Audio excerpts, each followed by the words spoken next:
15. Hi, everyone. It's Cricket Barrientos at Sounds of Autism, and we're here today with, as everybody knows, our Global International Director of Sounds of Autism, Dr. Khan, in Pakistan. And we're here with her guest, Brittany Maynard. Dr. Khan, welcome, and Brittany, welcome. And Dr. Khan, I'm going to let you take a moment, introduce yourself, and introduce Brittany. Thank you so much. Thank you so much, Bridget, and thank you so much for giving me this opportunity. My name is Dr. Khan, I'm clinical psychologist, psychotherapist, speech and language therapist, and I'm Global International Director for Sound of Autism. I'm very glad that today I'm going to talk about, we both are going to talk with Brittany, and the reason to call her because I just attended one of her IEP meeting, and that went so great because we all understand that, and we need to understand this, and we urge to understand that autism and at-risk communities are global phenomena. So talking to different people, talking to different platforms, and making it a priority is what we want to do. So I will give a little introduction of the Brittany, and I will ask her to introduce herself more. Brittany Maynard is the owner of Growth through Advocacy, special education advocacy practices, and she has over 10 years of experiences navigating the special education system as an educator, facilitator, and as a parent. She has overseen the implementation of 100 individualized educational plan, and she's an IEP facilitator too. So thank you so much, Brittany, for joining us today, and thank you so much for letting our people understand that autism is a global phenomenon. Of course, of course. I just wanted to tell you guys a little bit more about myself. My journey to special education advocacy started long ago when my nephew was diagnosed with autism over 18 years ago at this point. So I changed careers, became a teacher with the long-term goal to become an advocate. And I worked as an IEP facilitator, a special educator, a reading interventionist in the public school system. And then my own children came along. And when I sat in my first IEP meeting as a parent, I decided in that moment that I would not wait any longer to make the switch to advocacy. I really wanted to be a resource to parents because it is high stakes and it is emotional, and there is so much that goes into it and not many resources. So that's how I ended up with my own practice. Thank you, Brittany, for sharing that. As I spoke with you before we started recording, I shared with you that it was very emotional as a parent sitting through the IEP. I remember my first experience before we had the diagnosis with Landon. He was around 2.5. And I remember I had just put him and his sister in daycare. And I walked in one day to the daycare to drop them off, and the lady said, Cricket, can I speak to you? And I was like, what did my kids do?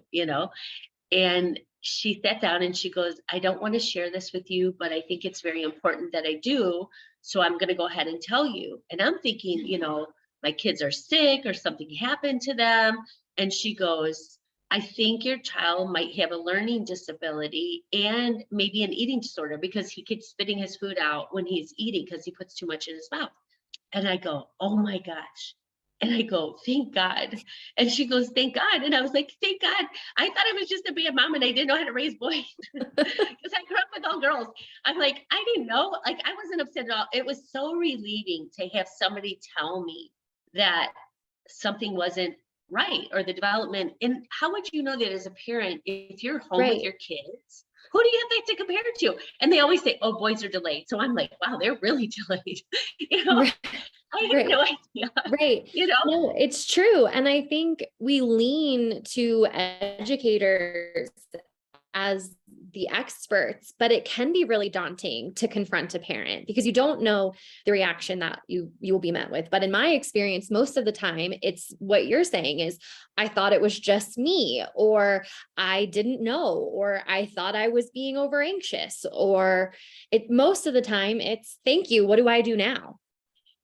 And that's exactly it. And that's why when we started Sounds of Autism, we just started doing early intervention, but we realized quickly that every milestone is a different journey.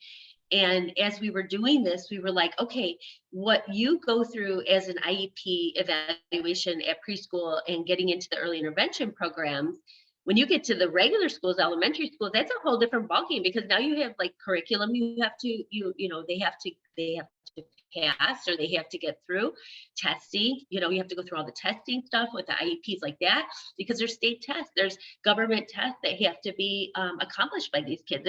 You can't just opt out of it. Like, those aren't options, and I think, growing up, autism wasn't as prevalent, or people just didn't talk about it. I don't know what the answer is, but whatever it is, when they built the structures for education, they built it based on the common person, the typical person.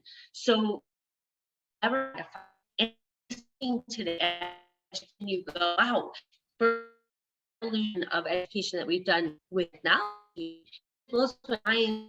We spend that, I think this, because you and the law with this,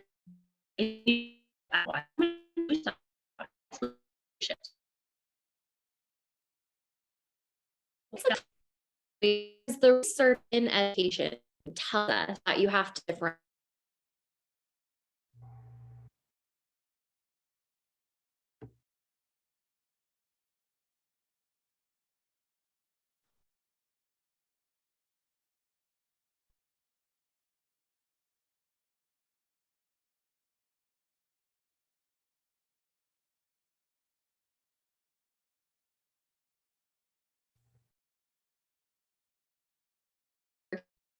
So